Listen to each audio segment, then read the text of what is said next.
بسم اللہ الرحمن الرحیم۔ محموز کے قاعدہ نمبر 4 ہے،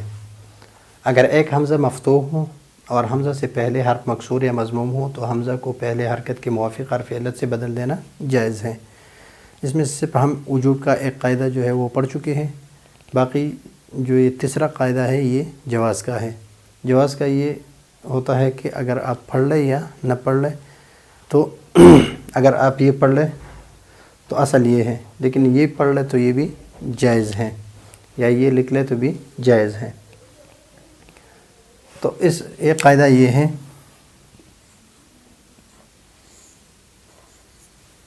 سؤال،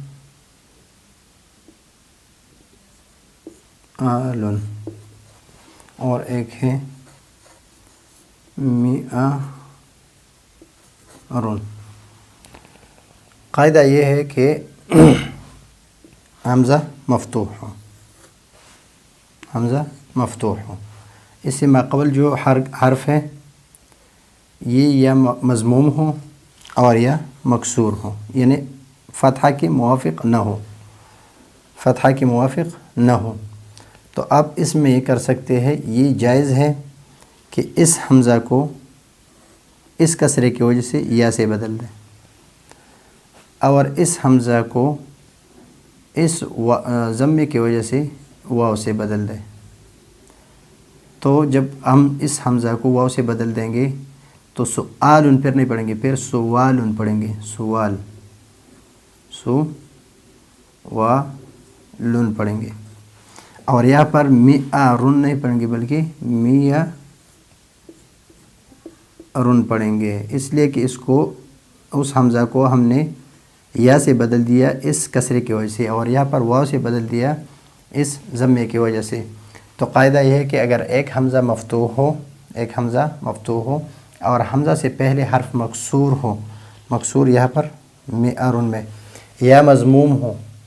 مضموم یہاں پر ضمہ ہے، تو حمزہ کو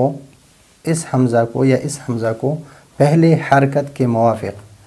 پہلے حرکت کے موافق، پہلے حرکت کیا ہے، یا ضمہ ہے یا کسرہ ہے حرف علت سے، تو یہاں پر اس کے موافق حرف علت کیا ہے، واو ہے، اور اس کا کیا ہے، یا ہے، یا حرف علت یا ہے، سے بدل دینا جائز ہے۔ یہ جائز ہے کہ ہم سؤالوں کی جگہ پر سوال پڑھ لیں تو یہ جائز ہے، غلط نہیں ہوگا۔ تو یہ ہے جواز کا قاعدہ کہ اگر حمزہ مفتوح ہو، اس سے ماقبل حرف پر ضمہ ہو یا کسرہ ہو، تو اس حمزہ کو ماقبل حرف کی جو حرکت ہے ضمہ ہے یا کسرہ ہے، اگر ضمہ ہے تو واو سے بدل دینا جائز ہے، اگر یہ کسرہ ہے تو یا سے بدل دینا جائز ہے۔ یہ قاعدہ ہے، اور